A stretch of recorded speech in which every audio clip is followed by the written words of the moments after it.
I don't know why I feel the need to say this, but I do want you guys to know I have changed clothes since Sunday. I didn't know I was going to be filming something today. And by the way, that video I shot was days, maybe a week or so ago. But anyway, I'm wearing the same thing I had on Sunday, almost.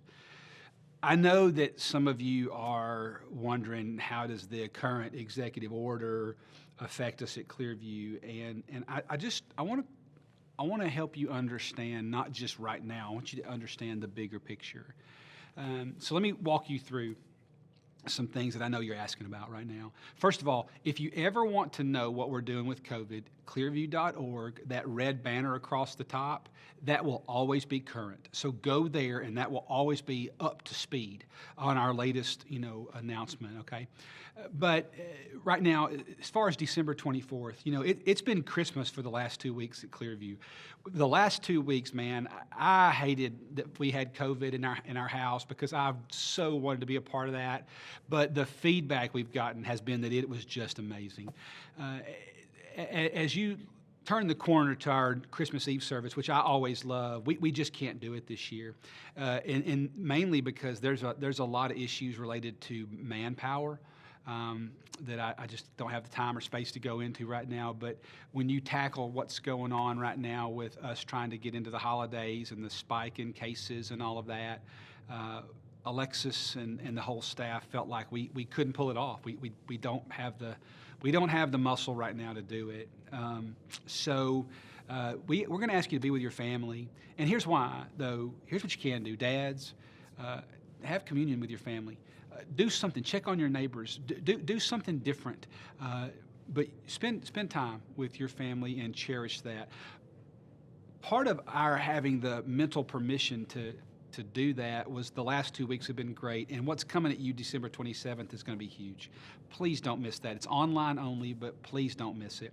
So let's get into the executive order that Governor Lee issued over the weekend, and let's look at how does that affect us. So I want you to know that churches are exempt from that, and there's a reason that churches are exempt.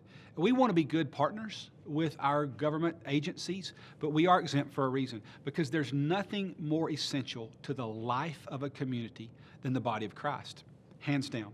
And so, but we are going to make some changes where we can. One of the things the governor asked us to do is for the next 30 days, any business or any entity, if they could work remote. Well, we can do that. We can have our people work remote. So we're going to do that here at church and let everybody work from home to the best we can. When it comes to meeting in small groups, one of the things we're going to do is for the next 30 days, give or take, we're going to ask groups not to meet because of those tight, enclosed places.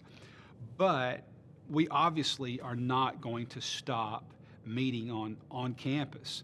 And I'll tell you, there's a couple of reasons for that. One, we are essential. Two, you guys, this isn't going to go away.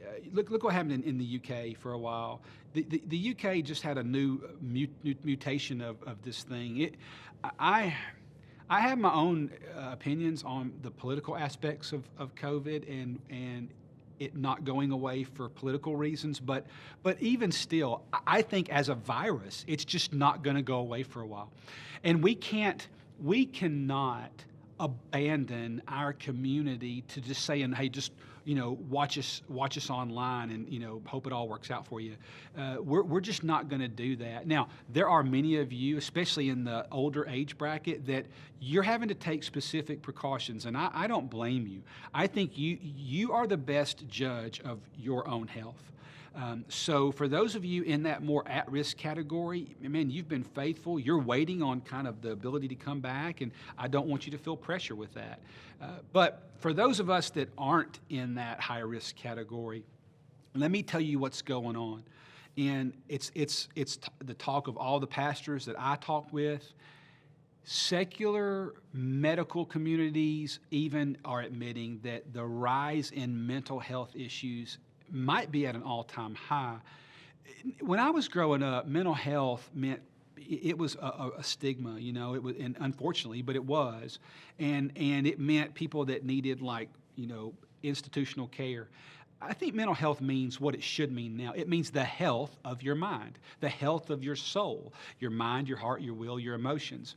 And let me tell you, business leaders, CEOs, HR directors, nonprofits, schools, teenagers. We're hearing it from all fronts that anxiety, depression, hopelessness, suicide, it is climbing. We were not made to endure something like this. And so we cannot abandon our community. And so I want you to know that we're not. We're going to look into ways. I've already challenged Kim Margrave, and she's been fantastic with helping us with Give Us Franklin.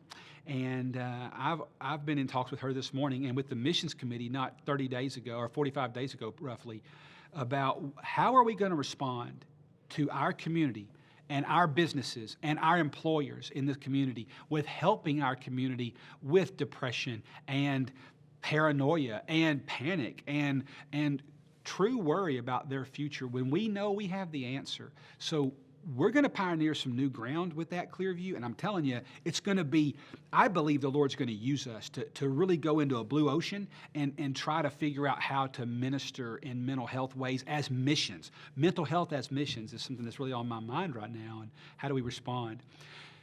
So where does that leave us for January? I don't think this is going to go away in just 30 days. I don't. Spikes go up and spikes go down. In every state, if you've noticed, every state has surges. Nothing new there. We learned in May that our campus is really actually well suited for distancing. So here's what we're going to do. Through January 17, the first 3 Sundays in January, we are going to meet in 3 venues. So we're not going to do groups. We are going to meet at 9:15 and 10:45, just like always. But we're going to spread out like we did in May. We're going to go, for those of you that aren't concerned, or maybe you're not as concerned and you want to move forward, you can go in the gym. Masks are optional, up to you. For those of you that want to come to church, but you would like a mask, we're going to ask that in the 9:15 and the 10:45 in the chapel, that's a mask required. And honor that. If you go into that room, don't take it off, because there's people that are going in there that really, they want to come to church, but they want some extra precaution.